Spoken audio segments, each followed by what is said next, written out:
이 말씀 가운데 이게 좁은 길 협착하다 찾는 자가 적다. 자, 이 말이 굉장히 무서울 수도 있고요. 또한 거부감이 있을 수 있지만 오늘날 하나님 앞에 우리가 진리를 붙들고 걸어가는 그 길, 또는 사람들이 보편적으로 인정하는 그 길이 아니라 하나님께서 오늘 우리들에게 어떠한 이 교회에 대한 표지를 주셨고 또한 거기에 대한 길을 주셨는가 우리들 생각하며 살아가야 되는데요. 이 땅에 이제 우리가 있는 이 지상교회, 이 지상교회는 이 아담과 하와로부터 시작되었죠. 근데 이 원죄를 통해서 전적으로 타락한 이 교회는 이제 하나님 앞에 은혜 언약 아래 서게 되어 있어요. 아직은 우리가 주님의 재림이 오기 전까지는 불완전한 전투하는 교회죠. 이 전투하는 교회는 막 싸우고 막 코피를 터치고 뭐 그런 의미의 교회가 아니라 우리는 아직까지 그런 사단의 영향력 아래, 우리 사단의 종로를 타며 그 밑에 있는 자들이 아니라 아직까지 우리는 이제 신분은 옮겨졌지만 사단의 종로를 타는 그 존재 아래서 우리는 항상 전투하는 교회, 그리고 그 의미 자체가 계속해서 개혁교회, 개혁하는 교회다 하는 의미가 숨어져 있습니다. 그래서 엄밀한 의미로 그러면 개혁교회란 뭘 말할 수 있습니까? 라고 하면 뭐 우리가 성경을 정확무오하게 믿고 또한 거기에 대한 하나님의 주권 사상을 믿는 큰 틀 안에서의 말로 개혁교회라고 말해요. 이제 조금 더 엄밀하게 좁게 말하면 16세기 이후에 종교개혁을 통해서 여러 가지 우리가 고백하는 신앙 고백 거기 경계 안에 있는 사람들을 말해요. 그런데 뭐 옆쪽 교회 보니까 뭐 하이델베르크도 안 하고 또는 뭐 벨직 신앙도 안 하고 하니까 그 교회는 우리랑 다르나요? 또는 뭐 교회가 아닌가요? 아니에요. 우리가 그거를 하고 마느냐의 문제가 아니라 그런 중심에 그런 경계 아래 우리가 모두가 놓여 있는가가 더 중요한 거죠. 우리 열심히 하이델베르크도 하고 또는 신앙 고백도 하고 사도신경도 배우지만 그대로 살지 않는 교회라면 그냥 그저 그걸 공부만 하고 학습만 하는 교회라면 또 아닐 수가 있는 겁니다. 그래서 우리가 적어도 역사적 개혁 교회 안에 있다는 증거는 진리의 기둥터 안에 있다는 의미고요. 머무른다는 의미고 성경 말씀에 더욱더 깊이 들어가고 그 신앙 고백 안에 경계를 둔단 말입니다. 그래서 여러분 성경보다 더 센 건 없어요. 말하자면 우리가 배우는 사도신경, 고백하는 사도신경이나 요리문답들은 뭐예요? 성경의 뼈대를 정리한 거예요. 뼈대예요. 그렇기 때문에 항상 성경으로부터 나온 그런 요리문답이죠. 그러니까 성경보다 이걸 더 소중히 여기고 이걸 더 중요하게 여긴다는 말이 아닙니다. 안전하게 성경을 보는 거고 우리는 안전하게 신앙생활을 하기 위해서 믿음의 선배님들이 만들어 놓았던 수많은 이단들과 싸우고 수많은 고민 속에서 신앙의 문제들을 가지고 또 질문을 던졌고 그리고 삶 속에서 신학적인 부딪힘 속에서 만들어졌던 그 요리문답 아래 우리가 신앙생활을 하는 것을 말하는 거죠. 그걸 통해서 여러분 우리 자녀 세대와 또는 우리 같이 있는 그런 전도회 또는 구역 모임 모두가 다 이런 우리가 알고 있는 동일한 신앙 고백으로 하나의 언어, 하나의 성경 해석을 하는 창문, 자 이걸 가지는 것을 의미를 해요. 자 오늘 그런 의미에서 이 이후의 시간은요 몇 가지 큰 주제의 질문들을 이 대담 형식으로 여러분에게 이제 말씀을 전해드릴 겁니다. 그렇게 이제 그 우리 나와 있는 질문지가 있죠. 거기 질문지에 따라서 이게 진행되도록 하겠습니다. 예.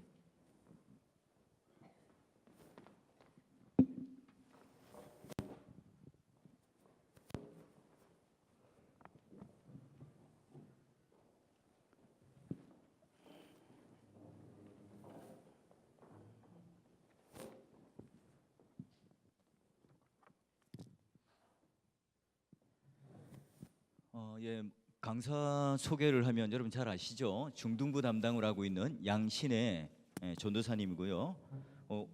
예, 일어나서 다시 예, 일어나서 정식으로 인사드리겠습니다. 네, 예.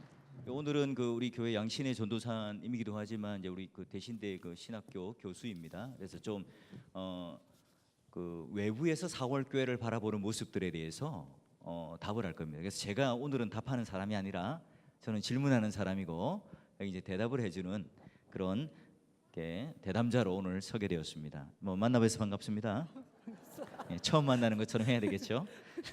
예, 자, 첫 번째 질문을 드려보면 요즘 이제 4월 교회에서 목사님께서 자주 언급하고 계시는 신앙 고백적 공동체란 이제 어떤 것이라고 정리할 수 있을까요? 이제 이 질문은 우리가 알고 있는 그런 교제 중심의 교회라고 하는 이 의미가 한국 교회의 전체적으로 이 관계적인 면 또는 아주 즐거운 우리 사람들의 모임에 대한 반대적인 의미로 성경과 또 말씀을 나눈다는 의미가 되겠는데요. 자, 우리 전우사님이 생각하는 또는 여기 질문에처럼 신앙 고백적 공동체란 어떻게 생각하시고 또 이야기할 수 있는지 한번 말씀해 주시겠습니까?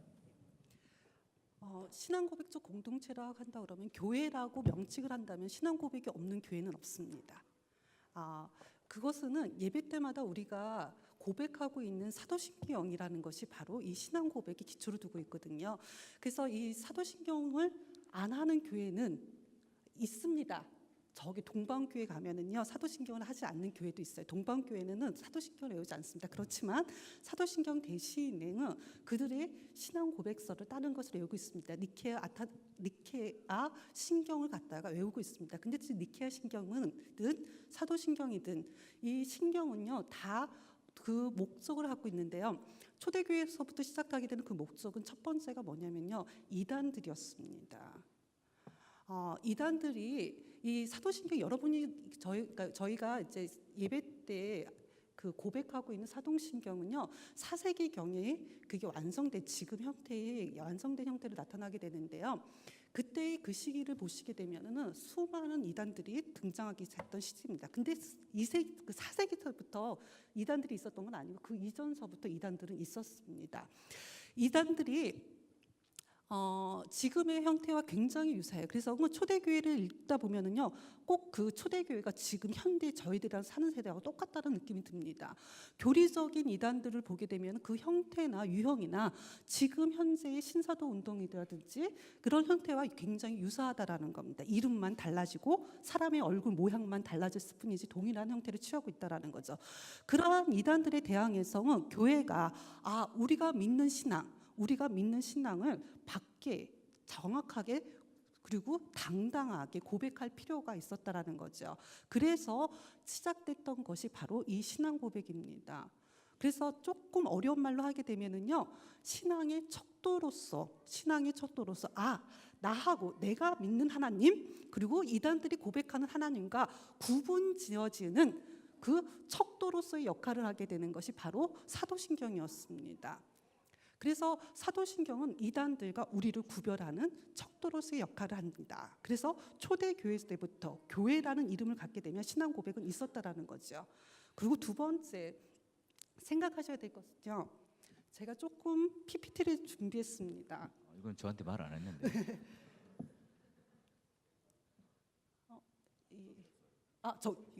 저기다 써야 돼요. 예. 지금 보시게 되면은요. 그 사도신경을 보시게 되면 2세기 때 사도신경을 보시게 되면은 세례식 때에 행해졌던 거였어요. 그러니까 세례식 때에 질문을 하게 됩니다. 목사님이 당신은 전능하신 하나님 아버지를 믿습니까? 라고 하게 되면 어떻게 대답해요? 안 믿으세요? 제가 질문했지 않습니까? 그러니까 당신은 전능하신 하나님을 믿습니까?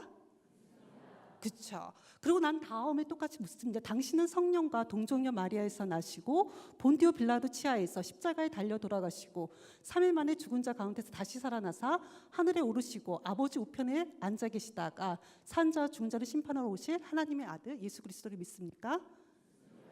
예. 당신은 성령과 거룩한 교회와 육신의 부활을 믿습니까? 예.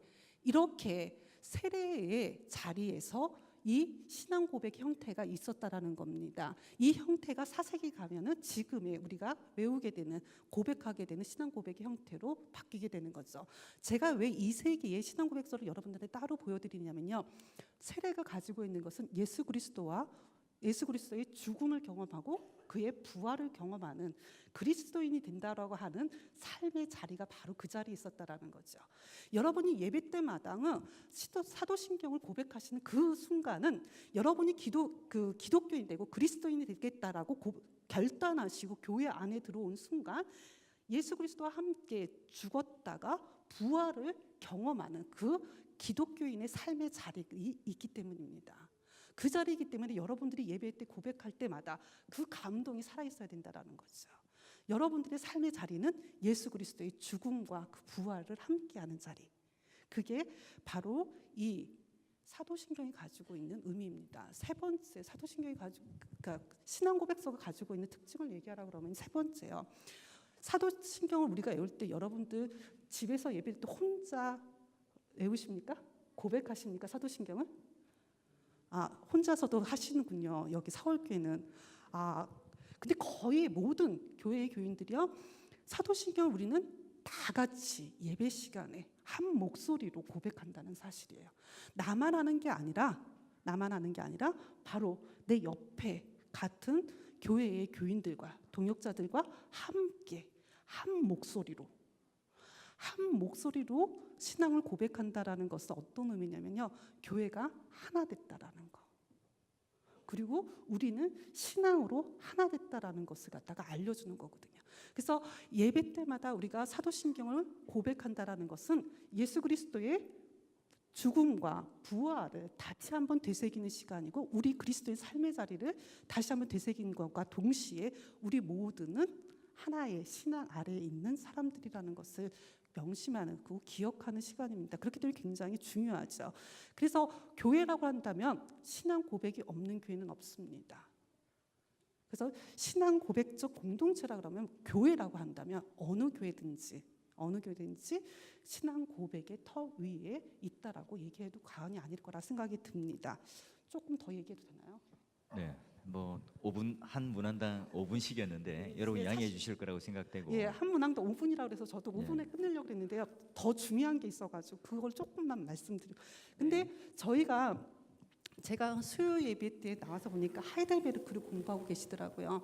강벽스러웠습니다. 하이델베르크를 수요 예배 때마다 한다라는 것 자체가 굉장히, 저는 개인적으로 하이델베르크 일문에 감동받고 그 머릿속부터 발끝까지 전율을 느끼는 것을 그때 처음 느껴봤었습니다. 그래서 하이델베르크를 읽을 때마다 그런 감동이 있는데요.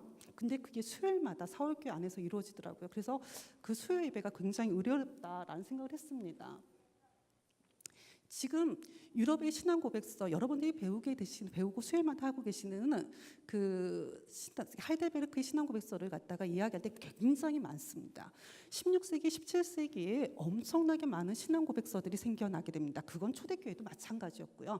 근데 왜 우리가 16세기하고 17세기의 신앙 고백서에 주목하는 이유는요, 바로 그때서부터 시작해서 로마 카톨릭으로부터 벗어나 참된 신앙, 참된 예배, 신앙의 본질을 찾아서 다시금 신앙을 고백하기 시작했던 때였다라는 사실입니다. 그렇기 때문에 이 흐름이 커다랗게 제가 봤을 때는 두 가지 흐름으로 이루어지게 되는데요. 유럽을 중심으로 이루어지는 그 첫 번째를 보시게 되면은요, 처음으로 만들어진 신앙 고백서는 루터교회에서도 있었습니다. 근데 저희 개혁교회, 그다음에 장로교회 기원을 두고 있는 개혁교회가 가지고 있는 기원을 삼는다면 저는 단연코 제네바 신앙 고백서를 잡습니다. 왜 그러냐면요, 이 제네바 신앙 고백서가 그 이후에 이루어지게 되는 모든 신앙 고백서의 기초를 놓게 됩니다. 그래서 하이델베르크, 그러니까 독일 지역의 하이델베르크 개혁교회의 그 기초를 놓았던 것도 제네바 신앙 고백서였고요. 그 다음에 뒤에 보시게 되면은 벨기에 갈릭한 신앙 고백서는요, 프랑스예요. 프랑스 개혁교회가 신앙 고백서를 작성하게 되는데 바로 그 기초도 제네바 신앙 고백서였습니다. 그리고 벨직이라고 보통 얘기하기도 하고요. 네덜란드 신앙 고백서라고 얘기합니다. 지금 벨기에, 네덜란드가 지금은 독립된 나라로 있기 때문에 이것을 신앙 고백서를 벨기에로 할 것인지 네덜란드로 할 것인지 아직 신학자들 간에 또 합의가 이루어지지 않았습니다. 그렇지만 그때 당시 15세기, 16세기 그때는 저지대라고 그래가지고요, 그들이 같이 있었거든요. 벨기에하고 네덜란드가 하나의 나라로 있었거든요. 그래서 그 나라의 신앙 고백서도 바로 제네바에서 있었던 그 개혁 신학의 토대를 두고 이루어졌다는 거죠. 그래서 이 이후에 있어지게 되는 모든 그 신앙 고백서들이 제네바에 기초를 두고 있는데, 그 제네바 신앙 고백서가 칼빈으로부터 시작하게 되거든요. 그래서 칼빈의 영향권 안에 이 신앙 고백서가 작성되고 있었다라는 거죠. 그래서 이 특징들을 보시게 되면 다 어디에 있냐면 도시 이름이에요. 그죠? 나라 이름이든지 도시 이름이든데 이때는 거의 모든 나라들은 다 로마 카톨릭의 국가라고 보시면 돼요. 근데 로마 카톨릭의 국가에서 그 도시의 영주들이 그 신앙에 반대해서 우리는 프로테스탄트의 길을 걸어가겠다. 프로테스트의 신앙 고백을 하겠다. 그 도시들이 신앙 고백서를 작성하기 시작하게 되면서 그 도시의 이름을 따서 신앙 고백서를 작성하게 돼요. 그래서 수많은 신앙 고백서들이 등장하게 되죠. 근데 여러분들 여기 보시면서 또 이상하게 생각하시는 분 계실 겁니다. 웨스터민스터가 빠졌네. 그래도 우리가 장로교라면 다 알고 있는 웨스터민스터가 빠졌다라고 생각하실 텐데요. 이 웨스터민스터의 그 기초를 놓고 있는 것은 스코틀랜드 신앙고백서입니다. 스코틀랜드의 신앙고백서를 작성한 사람이 바로 누구냐면 존 낙스라고 하는데요. 이 존 낙스도 또한 제네바의 성은 칼빈과 베자하고 같이 신학을 공부했던 사람입니다. 그래서 지금 이 스코틀랜드로부터 시작하게 되는 신앙고백서가 지금의 장로교회의 신앙고백서로 정착하게 되는 거죠. 그래서 스코틀랜드 신앙고백서가 나중에는 스코틀랜드에서는 웨스터민스터를 바뀔 때까지는 스코틀랜드 신앙고백서가 그 신앙을 대신하는 프로테스탄트 신앙을 대신하는 것으로 자리를 매김하게 됩니다. 예, 이러한 역사적인 배경 속에서 이루어지게 되는데 이 시기도 초대교회와 동일하게 이단들에 대항해서 로마 카톨릭에 대항해서 그때 당시에 제세라파라고 하게 되는 이단들에 대항해서 이 신앙 고백서들을 우리의 신앙을 지켜야 되겠다라는 그러한 그 일념으로 이 신앙 고백서를 작성하게 되는 것을 보게 됩니다. 그렇기 때문에 우리는 이러한 신앙 고백 위에 교회가 서 있다라는 것을 인지하고 그리고 인지해야 되고 배워야 된다라고 생각합니다. 예, 뭐 제가 부탁도 안 했는데 준비가 되어서 여러분 이제 많이 이제 되는데 오늘은 이렇게 가볍게 총론적인 소개를 하고요. 그런 부분에 우리가 이제 사도신경에 대한 세례적 그 문답의 의미를 출발해서 4세기 그다음에 7세기에 이제 완성된 사도신경에 대한 그 연구들 고백들은 조금 더 이제 우리 한번 앞으로 남은 시간에 한번 해보고 그다음에 여러 가지 그 신앙 고백에 대한 이 부분들의 총론들은 다시 한번 또 시간을 내어서 기회를 열어서 한번 공부를 하는 시간을 가졌으면 좋겠다 하는 생각이 듭니다. 자, 우리 그럼 두 번째 주제로 넘어가 보도록 하죠. 지금 우리 질문을 일부러 크게 한 것은 이제 여기에 대한 어떤 그 아주 충분한 그런 뭐 초점 또 논의점을 가지고 하기 위해서 좀 질문이 좀 크긴 합니다. 자, 예배에 관해서 종교개혁 전통 가운데 한국 교회에 적용할 수 있는 사항은 어떤 것들이 이제 있을까요? 그러니까 개혁교회 전통 가운데 있었던 그런 어떤 예배 예전이나 또는 예배에 대한 것을 오늘날 한국 교회에 좀 이렇게 적용할 수 있는 게 무엇일까 한번 묻겠습니다. 제가 80년대에 신학교를 다녔습니다. 80년대 신학교를 다닐 때만 해도 그 개혁교회에 대한 그런 인포메이션이 그렇게 많지가 않았습니다. 그러다가 제가 개혁교회라는 개혁교회에 가서 처음으로 예배드렸던 것은 저는 독일 가서 처음이었습니다. 아쉽게도 독일 가가지고 처음으로 개혁교회에서 예배를 드리는데요. 그때의 그 감동, 와, 제가 잘하는 표현, 리액션이 있거든. 와우. 이게 그냥 예배드리는 내내 와우 소리만 나는 거예요. 그 예배 드리면서 그 와우 소리 제가 몇 번 했는지 저도 기억이 잘 안 납니다.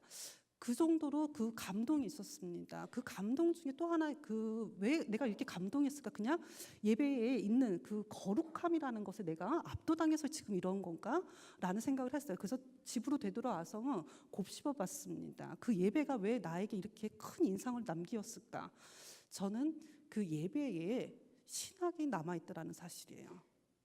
그게 놀라웠다는 겁니다.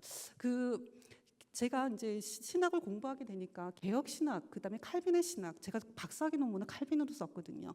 근데 그 신학에서 우리가 그 루터 교회하고 다르게 개혁교회만 가지게 되는 신학적인 특징들이 있는데 보통 그 신학적 특징을 잡으라 그러면 첫 번째 단연코 회개를 잡고요. 회개를 잡고 두 번째 잡게 된다라고 그러면 십계명을 잡아요.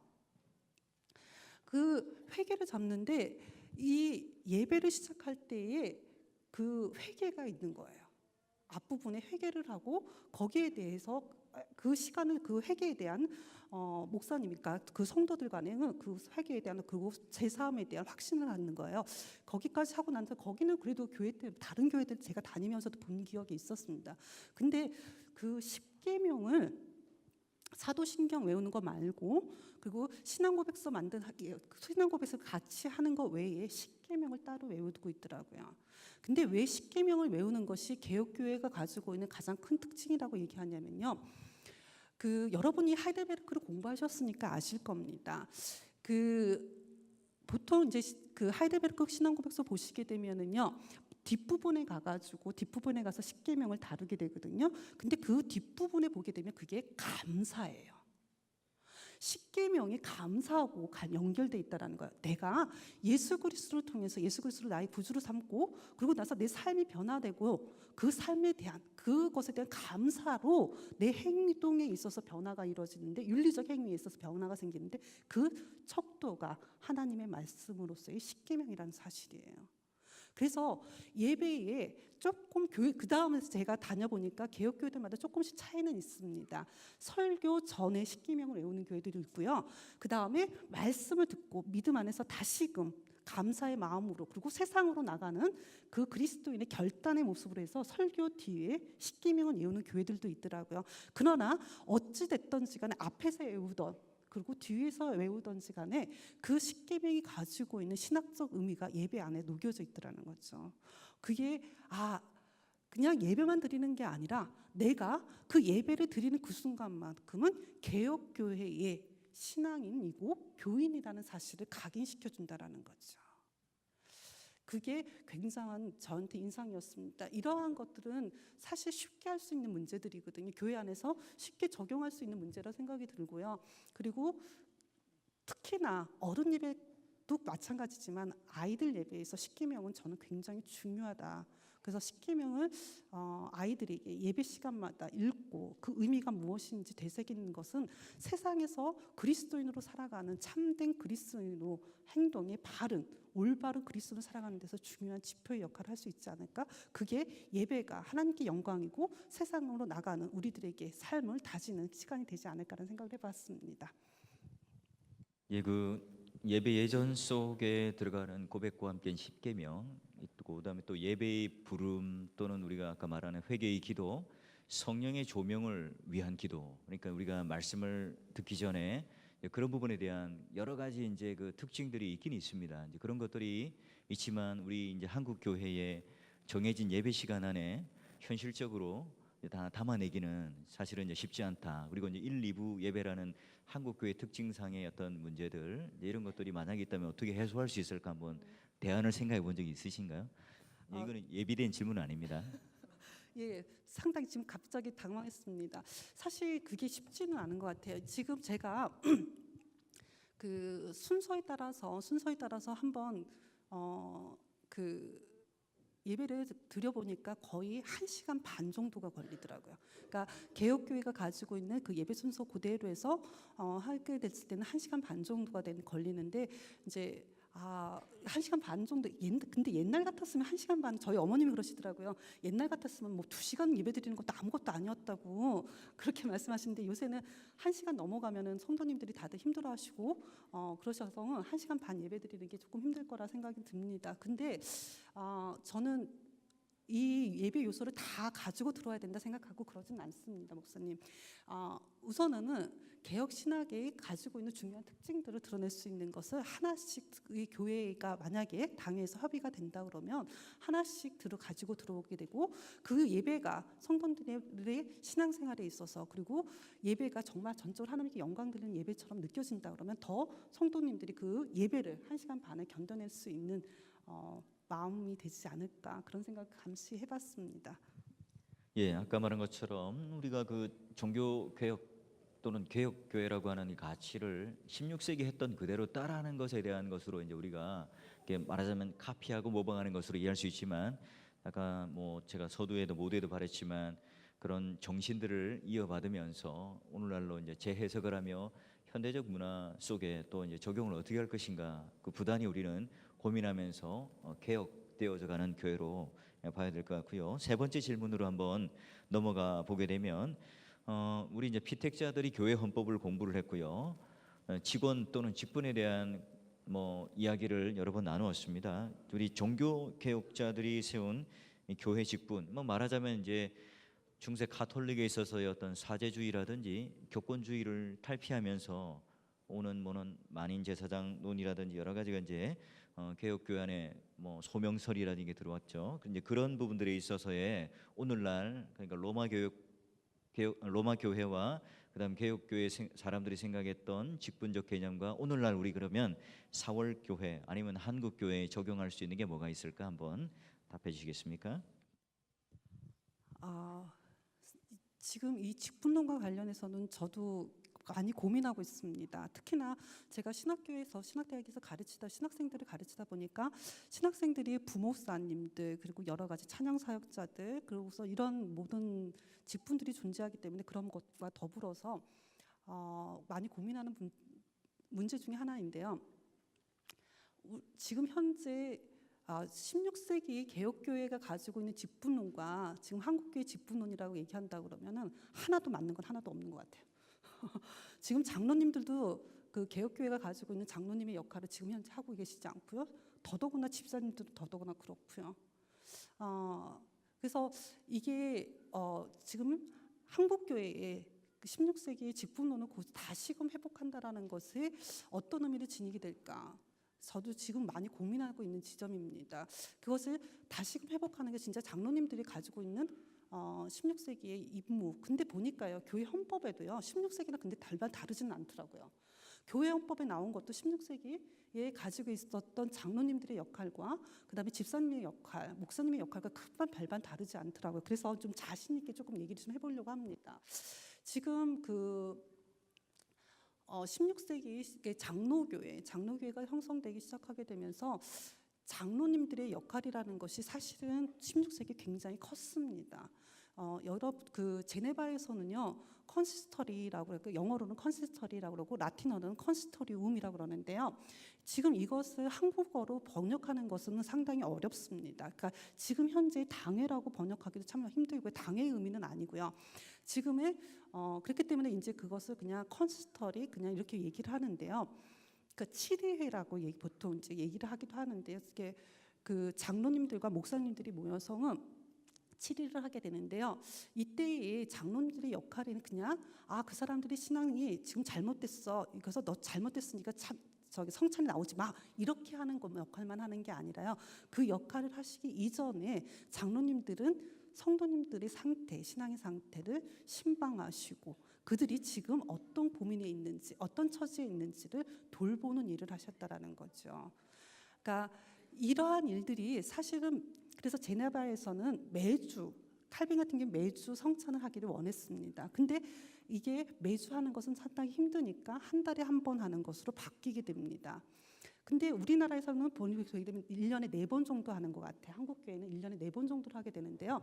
사실 1년에 4번 정도 하는 것은 스코틀랜드 전통이었어요. 스코틀랜드 장로교회가 1년에 4번 정도 했는데요. 그때 1년에 4번 정도 스코틀랜드가 했던 것은요. 지금의 그런 의미가 아니라 장로님들이 모든 성도들을 한 번 한 번 다 찾아뵙고 그리고 나서 그들의 신앙이 어떤지 상황이 성찬에 참여할 수 있을 만큼의 신앙의 상태인지 아닌지를 권면하시고 그리고 그것을 진단하시고 그들에게 뭘 주시냐면요 토큰을 줬어요.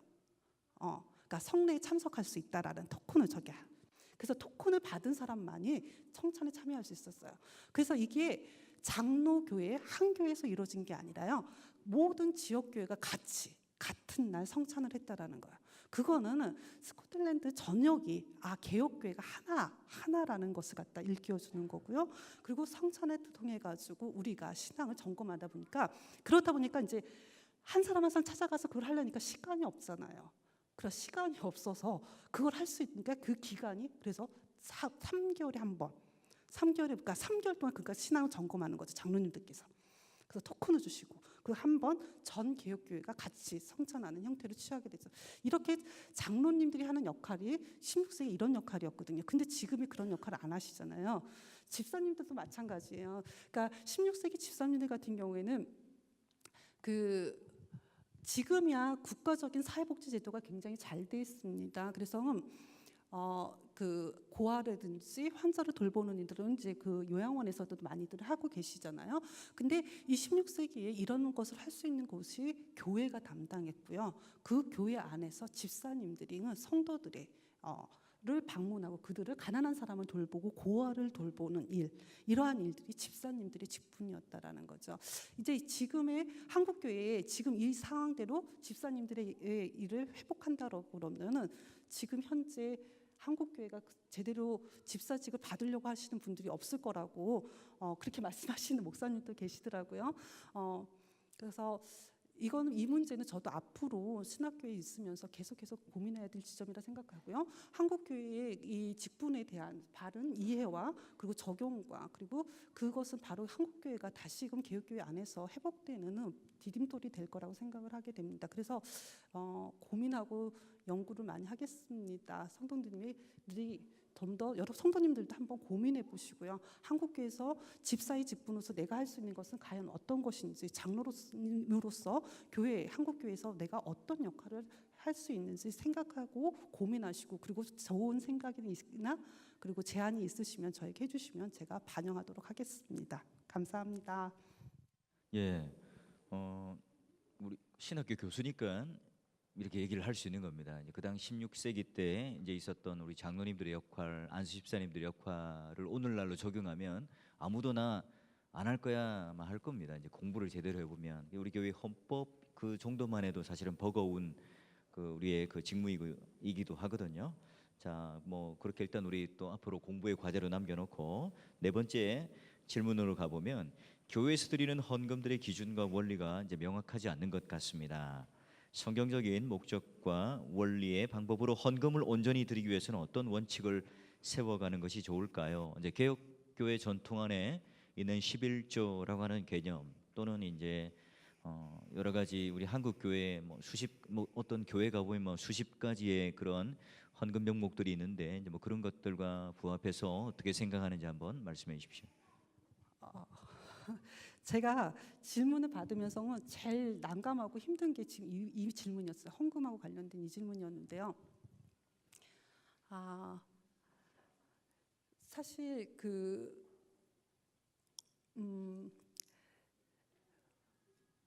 이 헌금의 문제에 있어서 우선은 그러면 제가 생각할 때는 어떤 기준을 설명한다라는 것보다는요.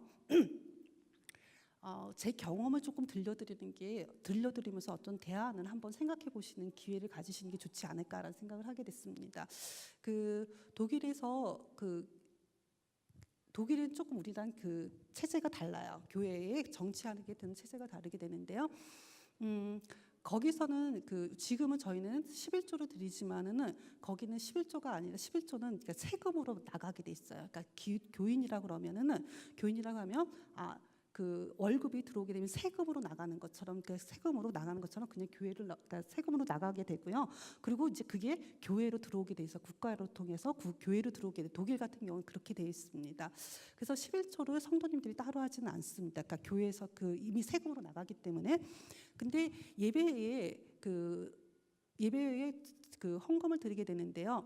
헌금의 매주의 용도가 달라요.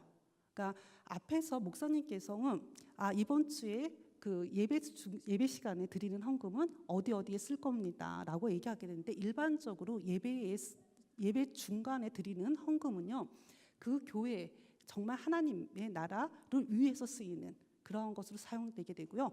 독특하게 교회 문을 밖에 나갈 때 헌금을 따로 하더라고요.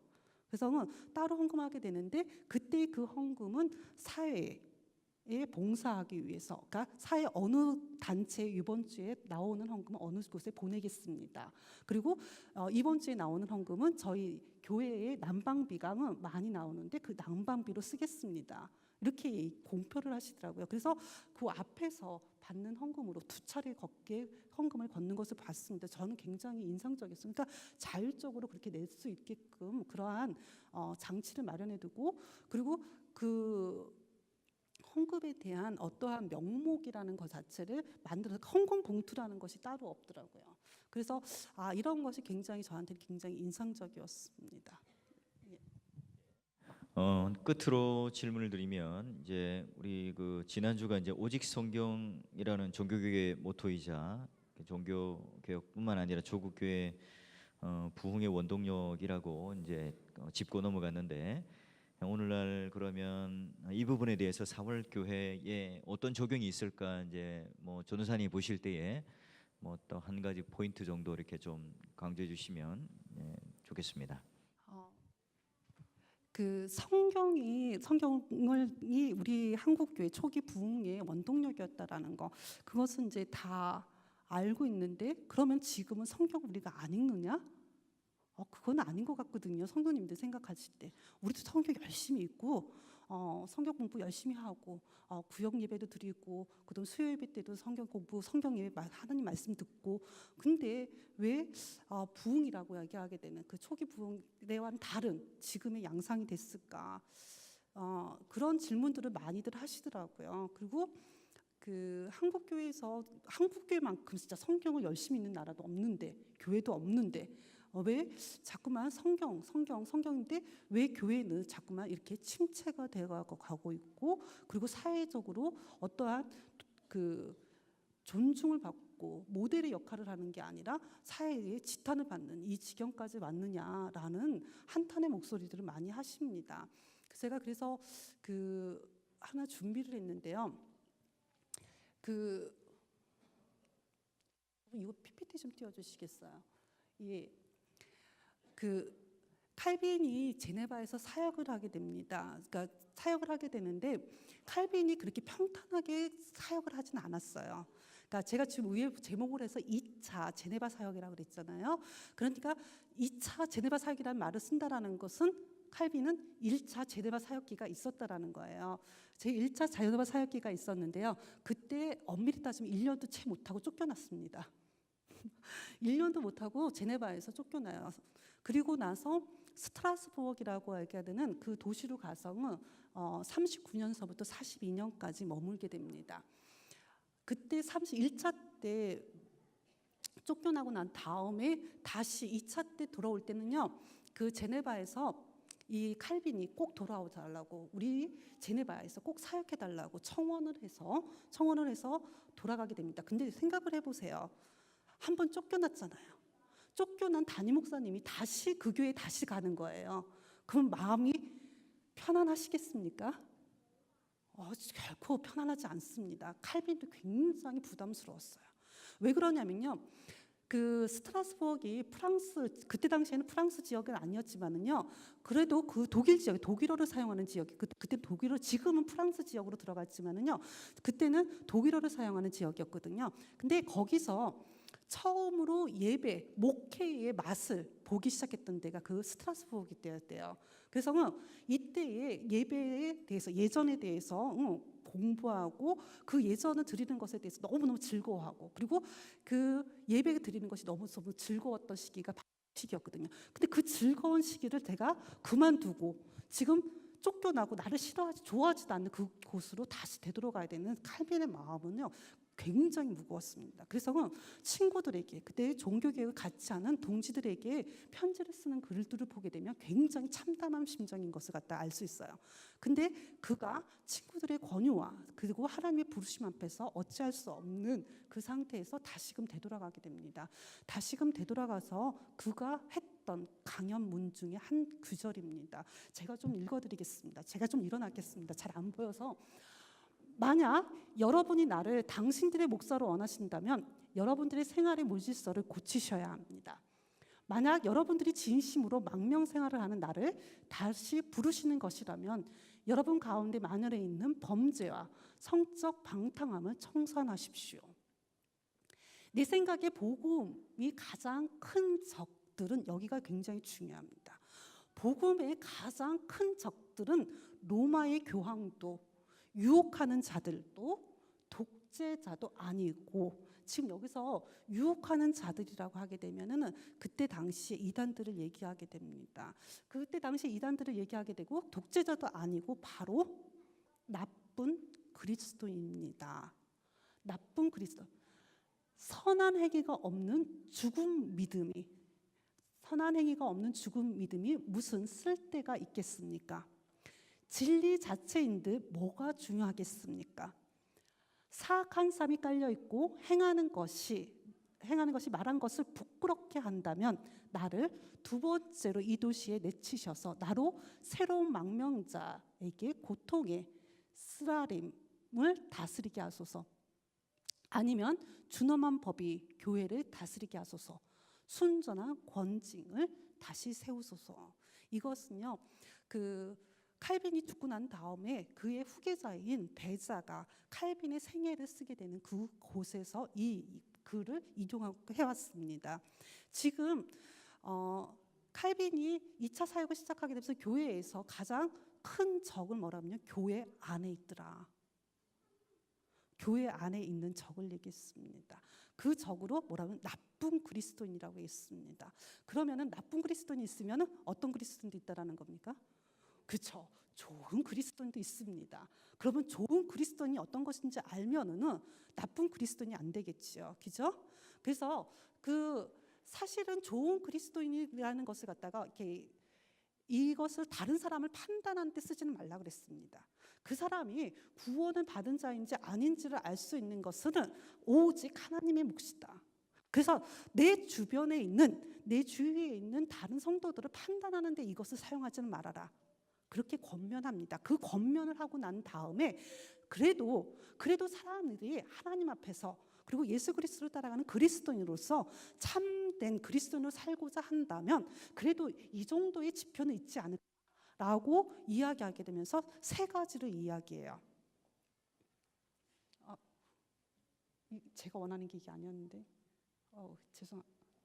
예, 그 세 가지가 바로 첫 번째 신앙 고백입니다. 그러니까 교회가 한 교회라는 거, 우리는 하나의 신앙이라는 거, 하나의 신앙 위에 토대를 둔 신앙인이라는 것을 갖다가 그래서 동일한 신앙 고백을 하는지 안 하는지를 보자라고 얘기했습니다. 동일한 신앙 고백. 그래서 신앙 고백을 굉장히 중요하게 생각했습니다. 그리고 두 번째는 그의 윤리적인 삶이 다른 사람에게 본이 되고 있는지 삶의 모범을 이야기했어요. 그리고 세 번째가 재밌습니다. 뭐라고 했습니까? 그렇죠. 여러분들 저는 그 성례하는 날, 성찬하는 날은요 예배가 길어진다고 성도님들이 교회 출석을 안 하신대요. 저 그 얘기 듣고 굉장히 쇼킹했습니다. 아니 거짓말 아니고 저 그 진짜 들었습니다. 그래서 성찬이 길어진다고, 그래서 어느 교회는요 성찬하는 날 목사님 설교가 보통도 그렇게 길지 않은데요 10분으로 줄인대요. 왜 그러냐면 10분으로 줄여야지 성찬까지 해야지 그 시간을 맞출 수 있으니까. 그래야지 성도들이 나온다라는 겁니다.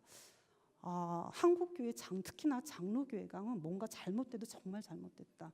성찬은요 그리스도인, 그것도 칼빈이 개혁교회를 세우면서 가장 중요하게 생각했던 것 중에 하나가 바로 이 바른 성찬의 시행이었습니다. 성례 시행이었습니다. 그래서 이 세 가지가 그 척도로 삼았다라는 사실이죠. 저는 이 말씀을 드리는 이유가요, 그 신앙 고백이라는 사실입니다. 하나의 신앙 고백을 한다라는 거.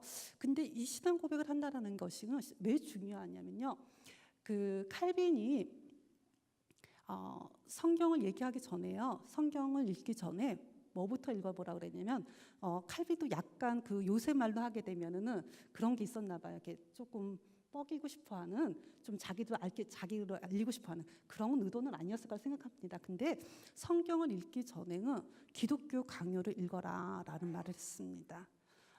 기독교 강요를 쓰면서 뭐라고 그랬냐면 이것은 성경을 올바로, 성경을 바르게 이해하기 위해서 지금 이 글을 쓰고 있다라고 서문에 밝히고 있다는 사실입니다. 그러니까 성경을 모든 성도님들이 읽고 그리고 아침마다 큐티도 하시고 그 말씀의 은혜를 받는데요, 중요한 것은 올바로 이해하는 것이 중요하다라는 거죠. 바르게 이해하는 게 중요하다라는 겁니다. 그것은 바로 그 바르게 올바르게 이해하는 것, 그 기준이 바로 좋은 그리스도인과 나쁜 그리스도인, 그리고 교회가 하나됨을 방해하는 중요한 척도의 역할을 했다라는 거죠. 그렇기 때문에 신앙 고백이 저는 개인적으로 필요하다. 성경을 읽기 위해서, 그리고 성경 위에 바른 교회, 건강한 교회가 되기 위해서는 여러분들이 수고스럽더라도 신앙 고백서의 내용들을 숙지하시고 그 방향 아래서 성경을 이해하시고 해석하시는 그러한 능력을 기르는 것이 필요하지 않을까라는 생각을 해보았습니다. 네. 뭐 5가지 질문은 끝났고요. 뭐 반대로 뭐 사월 교회에 대한 질문이 있으신 게 있습니까? 예. 뭐 억지로 하실 필요는 없고. 네. 아마 시간에 대한 압박감 때문에 질문을 안 하시는 것 같고요. 그럼 여기까지 우리 오늘 그 5가지 큰 주제로 일단 나누었습니다. 그러면 총론적인 부분도 있고 한데요, 여러분. 이제 앞으로 기회가 되면 또 다른 특강 시간에 조금 깊게 여러분이 원하시는 주제가 있으면 말씀해 주시면 다루도록 하고요. 오늘 여기까지 그러면 하고 이렇게 대담은 여기서 마치고요. 우리 찬송가